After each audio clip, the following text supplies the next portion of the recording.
भीष्म पितामह अपनी स्तुति में कहते हैं, ललित गति विलास वल्गुहास प्रणय निरीक्षण कल्पितोरुमान कृतमनुकृतवत्य उन्मदान्ध प्रगति मगन किलयस्य गोपवत्व।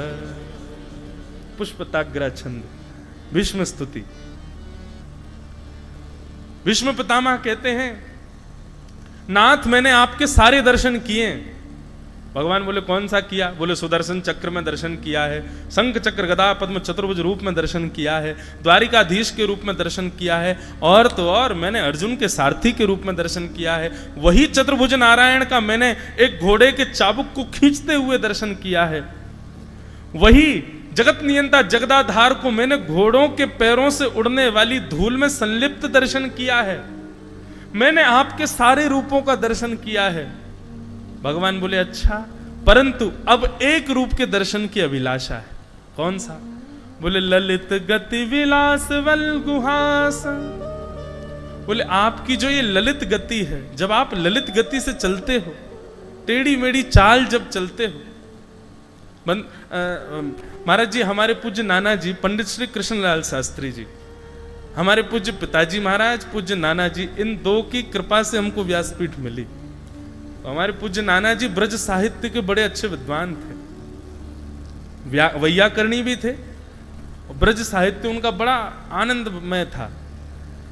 वे वर्णन करते थे, बोले लाला, ब्रज भाषा में बोलते थे, बोले लाला तो पतो लाला हमारो श्याम सुंदर टेढ़ी मेढ़ी चाल काई को चले। मैंने कि नाना जी काई को चले? तो बोले बड़े भाव हैं, लेकिन वहां के पीछे एक भाव जे और है। मैंने कि कहा है? बोले ठाकुर जी को अवतार, ब्रजभाषा समझ में आ रही है? सबको आ रही ना? पर हमको मराठी नहीं आएगी, तो कहीं हमसे मराठी मत बोलना। हमको तो ब्रजभाषा हिंदी आती। तो हमारे नाना जी बताते, बोले लाला टेढ़ी मेढ़ी चाल काई को चले हमारो कन्हैया। बोले ठाकुर जी का अवतार अनेक कारणों से होता है, पर उसमें एक कारण ये होता है कि लाला ठाकुर जी के दो पत्नी हैं, श्रीदेवी और भूदेवी। श्रीदेवी यानी लक्ष्मी, भूदेवी यानी पृथ्वी। ठाकुर जी पृथ्वी को सुख देने के लिए, पृथ्वी को मिलन करने के लिए ठाकुर जी अवतार धारण करते हैं। अब बोले श्याम सुंदर जब चलते हैं तब उनके आगे पीछे गैया चलती हैं, और गैया जब चलती हैं तो ऐसे, ये आजकल जैसे रोड तो थे नहीं तब जब ठाकुर जी चलते, ठाकुर जी तो धूल में चलते थे।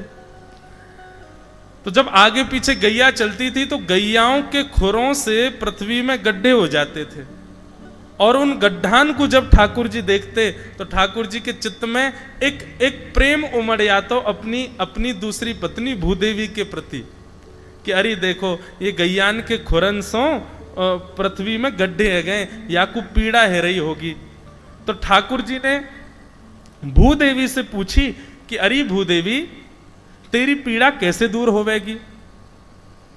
तब भूदेवी ने कही कि ठाकुर जी पीड़ा तो कहां तक कहें, ये सब संसार के लोग मुंह पे चलें, पीड़ा तो मुंह को रहती रहे, अब तो मैं आदि है गई हूं। ठाकुर जी बोले नहीं नहीं, हमारो जन्म भयो, हम तेरी पीड़ा को निवारण करेंगे, तू बता तेरी पीड़ा कैसे दूर होगी। तब भूदेवी कहती है, ठाकुर जी यदि आपके निरावृत चरणों का स्पर्श मेरे किसी भी इस प्रकार के सूक्ष्म भाव को प्राप्त होगा तो मेरी पीड़ा दूर हो जाएगी। इसीलिए वृंदावन में ठाकुर जी ने पादुका नहीं, पदत्राण धारण नहीं किए अपने चरणों में।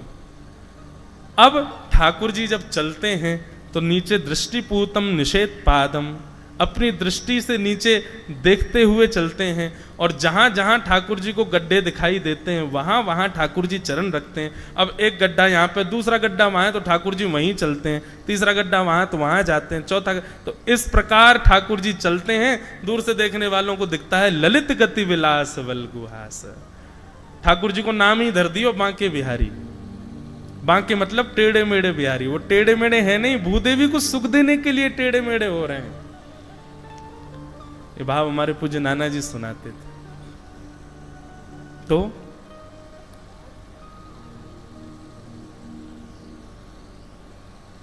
किस भाव से प्रारंभ किया था हमने? आंख मिलने पर, हाँ बिल्लू मंगल, तो विल्वमंगल ने अपने नेत्र फोड़ लिए दोनों, जिन नेत्रों ने कभी श्याम सुंदर को नहीं देखा, ऐसी ललित गति चलने वाले श्याम सुंदर को नहीं देखा, ऐसी सुंदर पीतांबरी। अभी महाराज जी यहाँ कथा अभी प्रारंभ हुई, इससे पहले 3 दिन का सत्र था जयपुर में वेणु गीत के ऊपर ही, और महाराज जी कथा होती थी सुबह 5:15 बजे से 5:15 बजे से 7:30 बजे तक कथा का क्रम होता था। इतना आनंद आता था, इतना सुख वेणु गीत में। निश्चित ही अगर यहाँ योग बना, वैसे गति जैसे चल रही है ऐसे, इससे तो यूँ लग रहा है कि अभी तो महात्म्य ही चल रहा है, हम 10वें स्कंद तक कैसे पहुंचेंगे, पर मैं पहुंचाऊंगा, निश्चित पहुंचाऊंगा।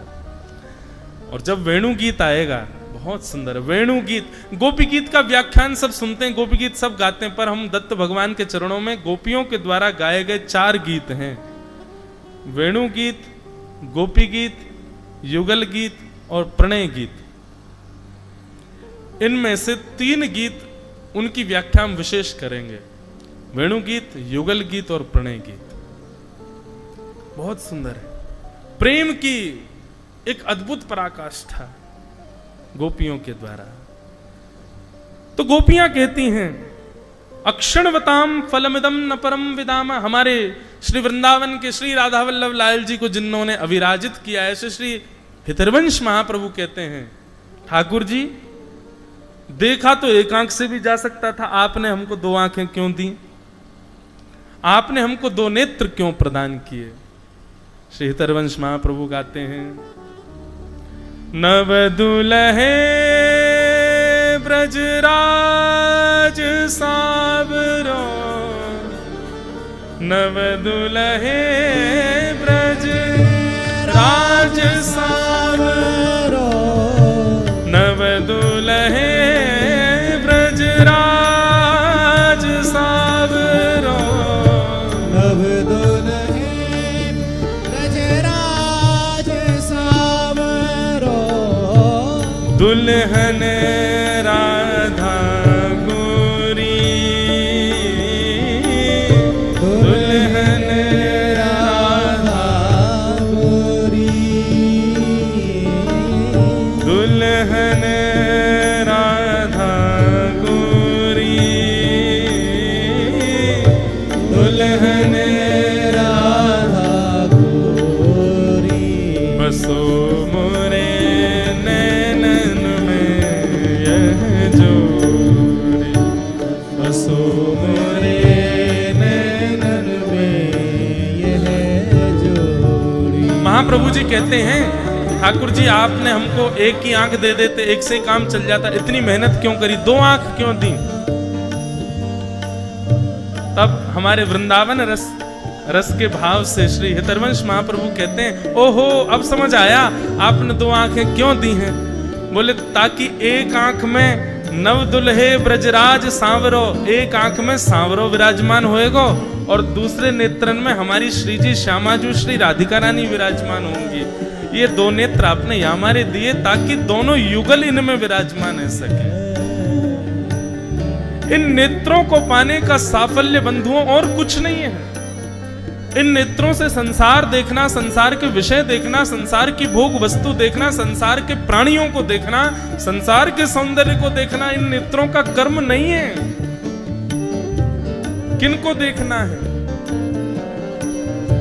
नव दुल्हे ब्रज राज सावरो, नव दुल्हे ब्रज राज सावरो, दुल्हन राधा गोरी,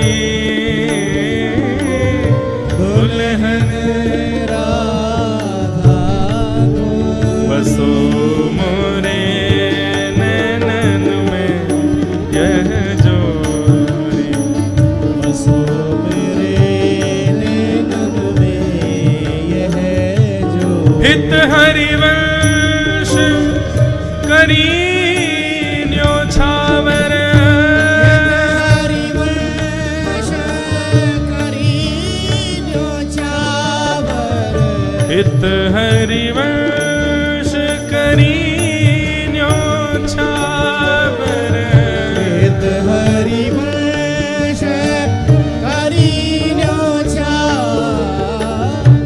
चिरजियो यह जोरी,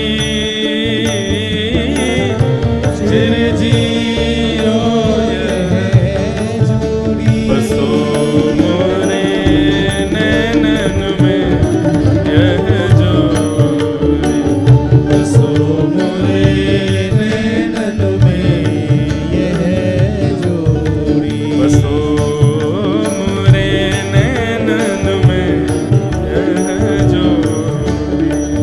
बसो मोरे नैनन में यह जोड़ी। तो नेत्रों को पाने का साफल्य क्या है?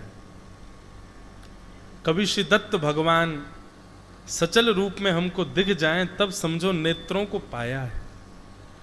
कभी त्र्यंबकेश्वर भगवान सचल रूप में दर्शन दे दें तब समझो नेत्रों को पाने का साफल्य हुआ है। कभी सचल स्वरूप में हमारे प्यारे गिरधर लाल जी का साक्षात्कार हो जाए तो समझो नेत्रों को पाने का साफल्य हुआ है।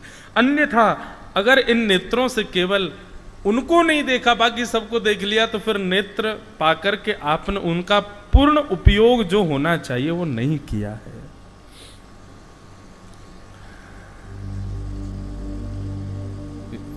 तो ये विषय हमने प्रारंभ किया था। ये मानवा पाप कृतस्तु सर्वदा सदा दुराचार रता विमार्गगा क्रोधाग्नि दग्धा कुटिलश्च कामिनः सप्ताह यज्ञेन कलौ पुनन्ति ते। जिस मानव ने दुनिया के सारे पाप कर्म किए हैं कोई पाप उससे बचा ना हो, सदा दुराचार रता सदा दुराचरण में ही रत रहता हो, क्रोधाग्नि दग्धा कुटिलश्च कामिनः क्रोध की अग्नि में दग्ध रहता हो, कामी हो, कुटिल हो, ऐसा व्यक्ति भी यदि 7 दिन सप्ताह कथा का श्रवण कर ले तो पुनन्ति ते वो पवित्र हो जाता है। बस सुने ना। पिबत भागवतम रसमालयम मुहुर्हो रसिका भुवि भावुका। पियो, कथा को जीवन में लाओ। इस प्रकार बताते हुए सनत कुमारों ने कहा कि भैया यदि माता पिता से बैर करने वाला बालक भी हो, ऐसा बालक भी यदि कथा सुने तो पवित्र हो जाता है। सत्येन हीना पितृमातृ दूषका। नारद जी महाराज बोले भगवान मुझे इस बात पर थोड़ा कम विश्वास है, माता पिता से बैर करने वाला कथा सुनने से कैसे पवित्र हो सकता है। तब उन्होंने एक कथा सुनाई। एक आत्मदेव नाम के ब्राह्मण थे, उनकी एक पत्नी थी जिसका नाम था धुंधुली। ये एक तुंगभद्रा नदी के तट पर रहते थे। इनके कोई संतान नहीं थी। इसकी कितनी सुंदर व्याख्या एक आचार्य करते हैं। तुंगभद्रा, तुंगभद्रा का मतलब क्या है? अतिशय कल्याण करने वाली।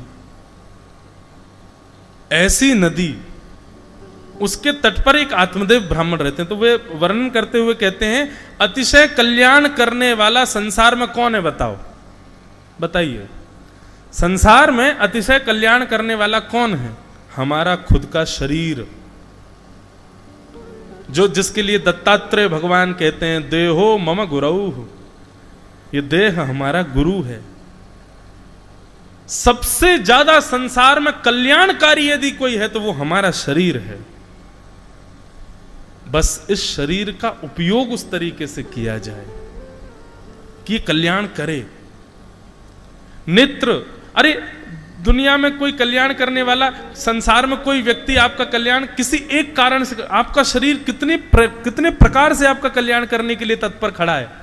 नेत्रों से कल्याण करेगा, कानों से कल्याण करेगा, जिह्वा से कल्याण करेगा, चरणों से कल्याण करेगा, हाथ से कल्याण, हर स्थिति से आपका कल्याण करने के लिए तैयार बैठा है। आप करवा नहीं रहे हो वो बात अलग है। तो आचार्य प्रवर कहते हैं कि तुंगभद्रा, यानी कि तुंगभद्रा नदी कौन है? बोले हमारा शरीर ही तुंगभद्रा तट है। और इस तुंगभद्रा नदी के तट पर कौन रहते हैं? आत्मदेव ब्राह्मण, हमारी आत्मा, वही वो ब्राह्मण है, आत्मदेव ब्राह्मण। और उस आत्मा का एक पत्नी है। उस पत्नी का नाम क्या है? बोले धुंधुली। ये धुंधुली कौन है? हमारी मति, ये हमारी पत्नी है। समझ रहे हैं बात को? बहुत ध्यान से सुनिएगा, बड़ा अच्छा विषय है।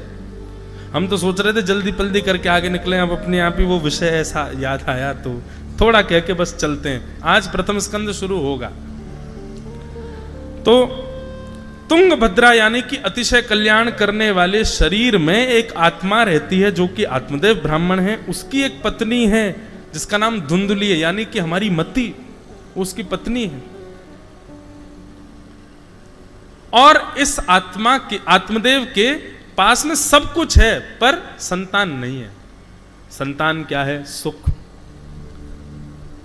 शरीर है कल्याण करने वाला, पत्नी है मति धुंधुली, आत्मदेव स्वयं आत्मा है, परंतु इसके पास संतान नहीं है। संतान यानी कि सुख। सब भाग रहे हैं उसी के लिए।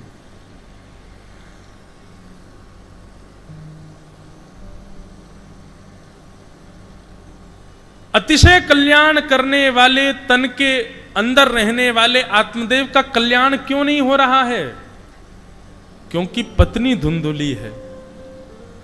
धुंधुली यानी कि मति कैसी होती है? धुंधुली होती है। अभी यहां की बात तो नहीं है, पर कहीं अगर बाहर कथा हो रही हो और कथा के थोड़ी दूरी पर कोई विषयासक्त कोई लीला हो रही हो तो निश्चित भीड़ कहां ज्यादा होगी? विषयी क्रिया जहां ज्यादा हो रही होगी वहां ज्यादा भीड़ होगी।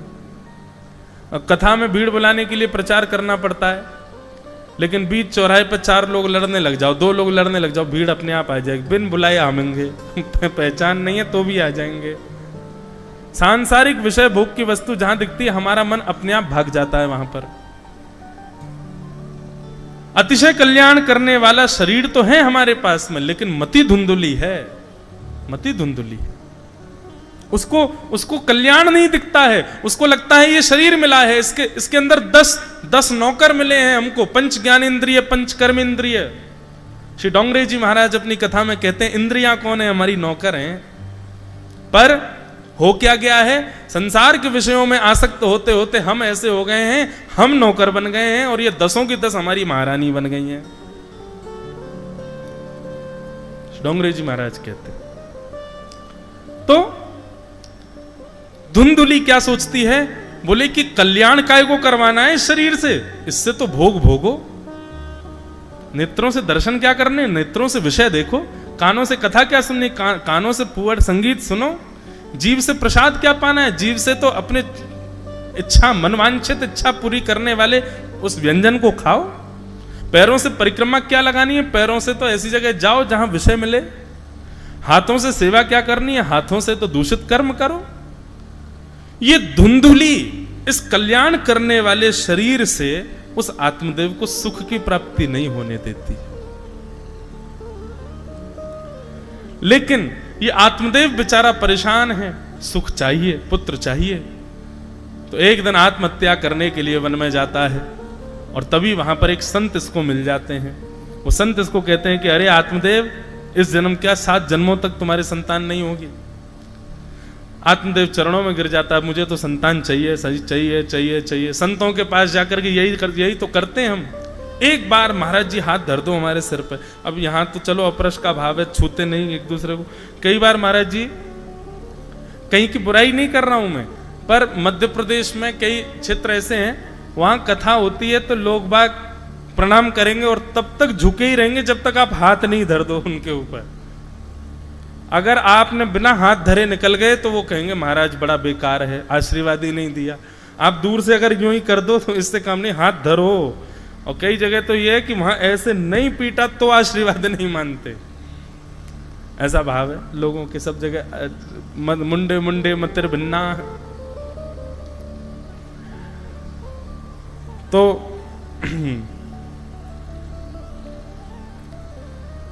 संतों के पास जाके हम क्या मांगते हैं? यही तो मांगते हैं कि सुख दो। ऐसा कुछ बताओ महाराज जी हमारे जीवन में सुख आवे। आत्मदेव जी को संत ने मना कर दिया, तेरे 7 जन्मों तक संतान नहीं है। अरे बढ़िया भजन करो ठाकुर जी का, दोनों पति पत्नी मिलकर के।